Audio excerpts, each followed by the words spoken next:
அடுத்த அடையாளம் தான் நம்மில் பலர் கேட்கக்கூடிய கேள்வி, இந்த ஆயுதங்கள் எல்லாம் பிரயோஜனம் அளிக்காதாமே என்று கேட்பார்கள். புதுசாக கண்டுபிடிக்கப்படும் இந்த ஆயுதங்கள் எல்லாம் சகோதரர்களே சரியானது. முஹம்மது ஸல்லல்லாஹு அலைஹி வஸல்லம் சொன்னார்கள், கடைசி காலமாகும் பொழுது பழைய ஆயுதங்கள் தான் பாவிக்கப்படும்.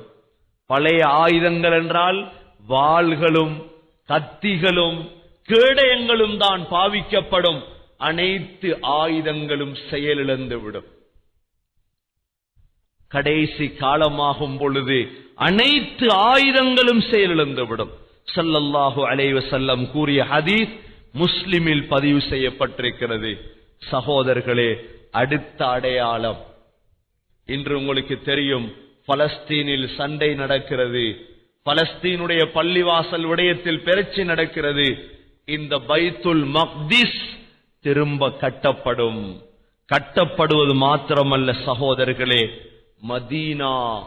மதீனாவை விட்டு மக்கள் சென்று விடுவார்கள். மதீனா மக்கள் இல்லாமல் தவித்துக் கொண்டிருக்கும் மதீனா. கடைசி காலமாகும் பொழுது மதீனாவில் மக்கள் வாழ மாட்டார்கள். மதீனாவை விட்டு வெளியேறி விடுவார்கள்.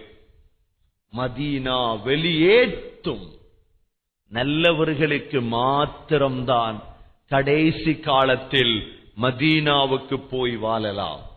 சொன்னார்கள் ஸல்லல்லாஹு அலைஹி வஸல்லம், எவ்வாறு வெளியேற்றும் என்றால் மதீனா, சகோதரர்களே, மதீனா எவ்வாறு வெளியேற்றும் என்று சொன்னால், எவ்வாறு நெருப்பு தூசிகளை வெளியாக்குவதைப் போல, ஊத்தைகளை வெளியாக்குவதைப் போல கெட்டவர்களை மதீனா வெளியாக்கிவிடும். நல்லவர்கள் மாத்திரம்தான் மதீனாவில் தங்கியிருப்பார்கள்.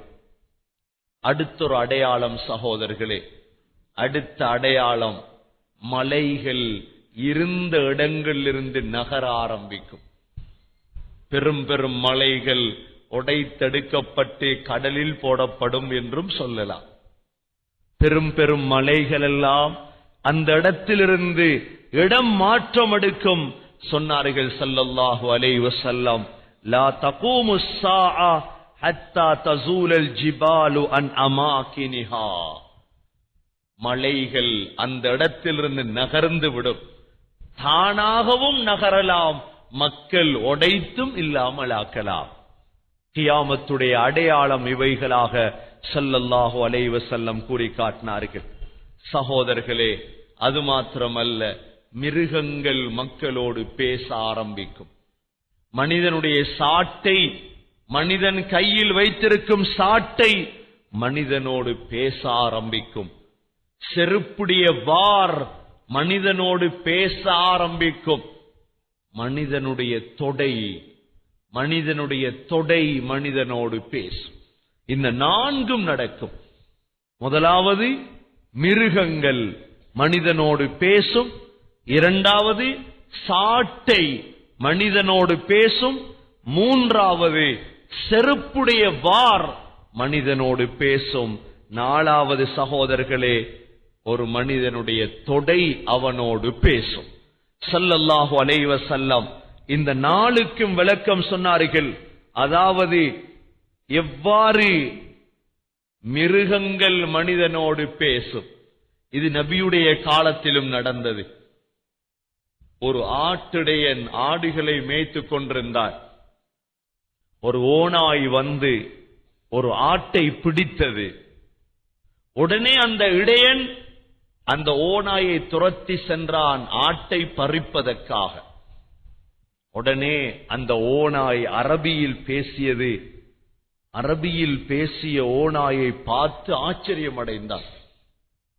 ஓநாய் சொன்னது, நான் அரபியில் பேசுவது ஆச்சரியம் அல்ல, மதீனாவில் முஹம்மது ஸல்லல்லாஹு அலைஹி வஸல்லம் என்ற ஒரு நபி வந்திருக்கிறார், அவரை போய் நீ பின்பற்று. மிருகங்கள் பேசியது சகோதரர்களே. இன்னொரு ஹதீஸிலே வருகிறது, ஒரு மனிதன் மாட்டை சாய்த்து கொண்டு போனான். மாட்டை சாய்த்து கொண்டு போகும் பொழுது மாடு அவனை திரும்பி பார்த்தது. மாட்டுக்கு மேல் அதிகமான பொதிகளை வைத்திருந்தான். அந்த மாடு சொன்னது, சாமான் தூக்குவதற்கு நான் படைக்கப்படவில்லை, நான் படைக்கப்பட்டது வயல்களை உழுகுவதற்காகத்தான் நான் படைக்கப்பட்டேன். எல்லோரும் சொன்னார்கள், சுப்ஹானல்லாஹ், மாடு பேசுகிறது. சகோதரர்களே, இந்த ஹதீஸ் முஸ்லிமில் பதிவு செய்யப்பட்டிருக்கிறது, சஹீஹான ஹதீஸ். அது மாத்திரமல்ல, சாட்டை மனிதனோடு பேசுவது கடைசி காலமாகும் பொழுது பேசும். தொடை பேசும். நீ ஹராமாக எதை செய்தாயோ அதை தொடை பேசும். இன்ஷா அல்லாஹ் இவைகளெல்லாம் கியாமத் நெருங்கும் பொழுது நடக்கும். சகோதரர்களே, அடுத்த அடையாளமாக இஸ்லாம் அப்படியே அழிந்துவிடும். இஸ்லாம் எப்படி உடுப்பு பழசாகுவதைப் போல இஸ்லாமும் பழசாகிவிடும். மக்களுக்கு தொழுகை என்றால் என்னவென்று தெரியாமல் போகிவிடும், நோன்பு என்றால் என்னவென்று தெரியாமல் போகிவிடும், சதகா என்றால் என்னவென்று தெரியாமல் போகிவிடும். இன்று சகோதரர்களே, ஸல்லல்லாஹு அலைஹி வஸல்லம் சொன்னதைப் போல தொழுகையாளிகள் இருக்கிறார்கள். தொழுகையை பற்றி மணித்தியால கணக்கு பேசக்கூடியவர்கள் இருக்கிறார்கள். ஆனால் தொழுகையுடைய அர்த்தம் என்ன என்று யாருக்கும் தெரியாது. தொழுகையில் குஷூ என்றால் என்ன, தொழுகையில் உள்ளச்சம் என்றால் என்ன என்று யாருக்கும் தெரியாது. சகோதரர்களே, ஸல்லல்லாஹு அலைஹி வஸல்லம் அதோடு நிறுத்தவில்லை. சொன்னார்கள், குர்ஆன் நெஞ்சுகளிலிருந்து உயர்த்தப்படும். குர்ஆனை மனனம் செய்த பல ஹாஃபிதுகள் இருப்பார்கள். அவர்களுடைய உள்ளங்களிலிருந்து குர்ஆன் உயர்த்தப்பட்டுவிடும். குர்ஆன் அப்படியே உயர்த்தப்பட்டுவிடும். இது கியாமத்துடைய அடையாளம் என்றார்கள் ஸல்லல்லாஹு அலைஹி வஸல்லம் அவர்கள். அடுத்த அடையாளமாக சகோதரர்களே, ஹஜ்ஜுக்கு செல்லும் மக்கள், காபத்துல்லாஹுவை நாடி செல்லக்கூடிய மக்கள் குறைந்து விடுவார்கள். கண்ணியத்துக்குரிய சகோதரர்களே, பெரியார்களே, ஹஜ்ஜிக்காக செல்லக்கூடிய மக்கள் குறைந்து விடுவார்கள். சொன்னார்கள் ஸல்லல்லாஹு அலைஹி வஸல்லம், லா தகூமு ஸாஆ ஹத்தா லா யுஹஜ்ஜல் பைத். காபத்துல்லாஹ், மஸ்ஜிதுல் ஹராம் ஹஜ்ஜி செய்யப்படாமல் விடப்பட்டு விடும். யாரும் காபத்துல்லாவுக்கு செல்ல மாட்டார்கள் ஹஜ்ஜி செய்வதற்காக வேண்டி. அப்படிப்பட்ட ஒரு நிலைமை சமூகத்தில் உருவாகும். அடுத்ததாக சகோதரர்களே, அரேபிய நாடுகளில் பிறந்தவர்கள் சிலைகளை வணங்கவும் ஆரம்பிப்பார்கள். அரேபிய நாடுகளில் பிறந்தவர்கள் சிலைகளை வணங்கவும் ஆரம்பிப்பார்கள். சகோதரர்களே, அல்லாஹ் பாதுகாக்க வேண்டும். இன்று பல இடங்களில் சிலை வணக்கம் நடக்கின்றது. அந்த இடங்களுக்கு யாரும் செல்ல முடியாமல் மறைக்கப்பட்டு அந்த இடங்களில் சிலை வணக்கம் நடந்து கொண்டிருக்கின்றது. அடுத்ததாக ஸல்லல்லாஹு அலைஹி வஸல்லம் சொன்னார்கள், காபத்துல்லாஹுவை ஹபஷாவை சேர்ந்த ஒரு மனிதன் உடைக்க ஆரம்பிப்பார். காபத்துல்லாஹுவை உடைத்தால் எப்படி இருக்கும்? சொன்னார்கள், உத்ருக்குல் ஹபஷா மா தரகூக்கும் فإنه لا يستخرج كنز الكعبة إلا ذو الصويقتين من الحبشة. ஹபஷாவை சேர்ந்த 2 பேர்தான் காபத்துல்லாஹுவை உடைப்பார்கள். சொன்னார்கள் ஸல்லல்லாஹு அலைஹி வஸல்லம், எனக்கு அது காட்டப்படுகிறது, நான் அதை பார்ப்பதை போன்றிருக்கிறது. அவன் காபத்துல்லாஹுவை சுத்தியலால் உடைப்பான், ஒவ்வொரு கல்லாக. சகோதரர்களே, நிச்சயமாக இதுவும் நடக்கும். ஸல்லல்லாஹு அலைஹி வஸல்லம் கூறிய பிரகாரம். அடுத்ததாக சகோதரர்களே, மக்காவை சுத்தி உயர்ந்த உயர்ந்த கட்டடங்கள் கட்டப்படும். மக்காவை சுத்தி மஸ்ஜிதுல் ஹராமுக்கு சூழாக உயர்ந்த உயர்ந்த கட்டிடங்கள் கட்டப்படும். ஸல்லல்லாஹு அலைஹி வஸல்லம் கூறிய விடயம், உம்ராவுக்கு சென்று பாருங்கள், ஹஜ்ஜுக்கு சென்று பாருங்கள், எந்தளவு உயர்வான கட்டிடங்கள் கட்டப்பட்டிருக்கிறது. சகோதரர்களே, ஸல்லல்லாஹு அலைஹி வஸல்லம் சொன்னார்கள், கடைசியாக பிறந்தவர்கள் ஆரம்பத்தில் பிறந்த சஹாபாக்களை சபிக்க ஆரம்பிப்பார்கள். சஹாபாக்களை ஏளனமாக பேசுவார்கள். இந்த காலம்தான் பொற்காலம், அந்த காலத்தில் என்ன இருந்தது என்றெல்லாம் ஏளனமாக பேச ஆரம்பிப்பார்கள். சகோதரர்களே, கடைசி சின்ன அடையாளமாக இதுக்கெல்லாம் முற்றுப்புள்ளியாக மஹ்தி அலைஹிஸ்ஸலாம் வெளியாகுவார்கள். சகோதரர்களே, மஹ்தி அலைஹிஸ்ஸலாம் தான் சின்ன அடையாளங்களில் கடைசியானவர்கள். இந்த மஹ்தி அலைஹிஸ்ஸலாம் எப்பொழுது வெளியாகுவார்? மஹ்தி என்று ஒருவர் இருக்கிறாரா? உண்மையில் சகோதரர்களே, மிக முக்கியமாக விளங்க வேண்டும். இன்றைக்கு ஒரு 5 வருடங்களுக்கு முன்னால் இலங்கையில் பலர்கள் இந்த ஆண்டு ஹஜ்ஜில் மஹ்தி வரப்போகிறார் என்று கூறி வீடுகளை எல்லாம் வித்துக்கொண்டு ஹஜ்ஜுக்கு வந்த வரலாறுகளும் இருக்கிறது. சகோதரர்களே, மஹ்தி என்று ஒருவர் இருக்கிறார். அவருடைய அடையாளம் என்ன? பலர்கள் மஹ்தி என்று வாதாடினார்கள். யாரும் மஹ்தி அல்ல. சகோதரர்களே, மிக முக்கியமாக ஷியாக்கள், நீங்கள் அறிவீர்கள், ஷியா என்றால் ஈரானில் இருப்பவர்கள் ஷியாக்கள். இவர்கள் சொல்கிறார்கள் மஹ்தி ஷியாவிலிருந்து தான் வெளிவருவார். அந்த மஹ்தி அவர்களுக்குரியவர் இல்லை. சகோதரர்களே, மஹ்தி என்பவர் கடைசி காலத்தில் வரக்கூடியவர் தான் மஹ்தி. ஸல்லல்லாஹு அலைஹி வஸல்லம் எந்தளவு தெளிவாக சொன்னார்கள் தெரியுமா? அந்த மஹ்தியை பற்றி, அந்த மஹ்தியுடைய நெத்தி விசாலமான நெத்தியாக இருக்கும். அந்த மஹ்தியுடைய மூக்கு நீண்ட மூக்காக இருக்கும். ஸல்லல்லாஹு அலைஹி வஸல்லம் தெளிவுபடுத்தினார்கள். சொன்னார்கள், மஹ்தி ஹசன் ரலியல்லாஹுடைய பரம்பரையில் தான் அவர் வந்திருப்பார். ரசூலுல்லாஹுடைய பேரப்பிள்ளை ஹசன் ரலியல்லாஹுடைய பரம்பரையில் தான் அவர் வருவார். மஹ்தி என்பவர் சகோதரர்களே, ஸல்லல்லாஹு அலைஹி வஸல்லம் சொன்னார்கள், அவர் வந்து 7 வருடங்கள் ஆட்சி செய்வார். 7 வருடம் ஆட்சி செய்வார். உலகத்தில் இருந்த அநியாயம், உலகத்தில் அட்டூழியங்களை எல்லாம் அழித்தொழிப்பார். நீதமான ஆட்சியை இந்த பூமியில் நிலைநாட்டுவார் அந்த மஹ்தி அலைஹிஸ்ஸலாம் என்பவர். சகோதரர்களே, எங்கிருந்து வெளியாகுவார் இந்த மஹ்தி? கிழக்கு திசையிலிருந்துதான் வெளியாகுவார். கிழக்கு திசை என்றால் சில நேரம் சிரியாவிலிருந்து வெளியாகலாம், குராசானிலிருந்து வெளியாகலாம். சகோதரர்களே, கிழக்கு திசையிலிருந்துதான் அவர் வெளியாகுவார். அல்லாஹ் அவருக்காக உதவியாளர்களை அனுப்புவார்.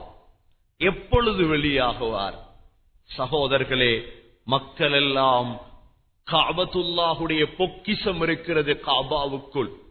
இந்த பொக்கிஷத்தை எடுப்பதற்காக 3 அரசர்களின் பிள்ளைகள் சண்டை பிடிப்பார்கள். காபத்துல்லாஹுடைய பொக்கிஷத்தை எடுப்பதற்காக 3 அரசர்களின் பிள்ளைகள் சண்டை பிடிப்பார்கள். சண்டை பிடிக்கும் பொழுதுதான் மஹ்தி அலைஹிஸ்ஸலாம் வெளியாகுவார்கள். சகோதரர்களே, மஹ்தி என்று எவ்வாறு தெரியும்? மஹ்தி என்று மஹ்திக்கே தெரியாது தான் மஹ்தி என்று. அவர் மஹ்தி என்று தெரியும் எப்பொழுதென்றால், காபத்துல்லாஹுடைய 4 தூண்கள் இருக்கிறது உங்களுக்கு தெரியும். ஒரு தூண் ருக்னுல் யமானி என்ற தூண், மற்ற தூண் ஹஜ்ருல் அஸ்வத் என்ற தூண். சகோதரர்களே, இந்த 2 தூணுக்கு மத்தியில் தான் அவர் மஹ்தி என்று தெரியும். காபத்துல்லாஹை தவாப் செய்து கொண்டிருப்பார். தவாப் செய்து கொண்டிருக்கும் பொழுது அந்த இடத்தில் அந்த மகாம், அதாவது ருக்னுல் யமானிக்கும் ஹஜ்ருல் அஸ்வதுக்கும் இடையில் வைத்துதான் இவர்தான் மஹ்தி என்று எல்லோருக்கும் விளங்க ஆரம்பிக்கும். கண்ணியத்துக்குரிய சகோதரர்களே, இந்த மஹ்தி அலைஹிஸ்ஸலாம் விடயத்தில் பல ஹதீஸ்கள் வந்திருக்கிறது. ஸல்லல்லாஹு அலைஹி வஸல்லம் தெளிவாக அந்த ஹதீஸ்களை கூறி காட்டிருக்கிறார்கள். சொன்னார்கள், மஹ்தி மின்னா அஹ்லுல் பைத், எங்களது குடும்பத்தை சேர்ந்தவர்.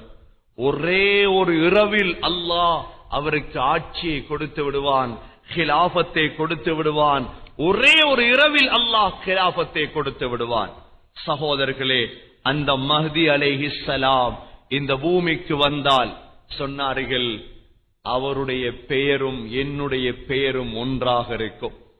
அப்படி என்றால் மஹ்தியுடைய பெயர் என்ன? முஹம்மத் என்ற பெயர். அவருடைய வாப்பாவுடைய பெயரும் எனது வாப்பாவுடைய பெயரும் ஒன்றாக இருக்கும். அப்படி என்றால் முஹம்மத் பின் அப்துல்லா தான் மஹ்தியுடைய பெயர். சகோதரர்களே, மஹ்தி அலைஹிஸ்ஸலாமுடைய பெயர் முஹம்மத் பின் அப்துல்லா என்பதுதான் உண்மையான அவருடைய பெயராக இருக்கின்றது. ஸல்லல்லாஹு அலைஹி வஸல்லம் மஹ்தியை பற்றி சொன்னார்கள். மஹ்தி அலைஹிஸ்ஸலாம் வரும் பொழுது, காபத்துல்லாஹுவை வந்தடையும் பொழுது, ஷாமிலிருந்தும் ஈராக்கிலிருந்தும் அவரின் உதவியாளர்கள் வந்து சேருவார்கள். கருப்பு கொடிகளோடு வருவார்கள். கருப்பு கொடிகளை ஏந்தியவர்களாக மஹ்தி அலைஹிஸ்ஸலாமுக்கு உதவியாக வருவார்கள் என்றார்கள்.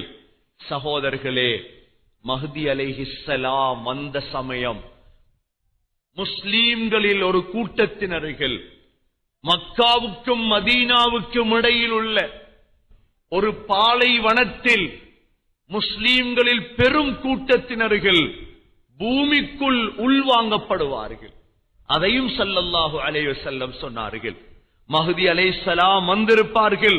அந்த காலத்தில் சகோதரர்களே, மக்காவுக்கும் மதீனாவுக்கும் இடையில் பைதா என்ற இடத்தில் அல்லது பைதா என்ற பாலைவனத்தில் முஸ்லீம்களில் பெரும் ஒரு கூட்டத்தினர்களை அல்லாஹ் பூமிக்குள் சுழி வாங்குவார்.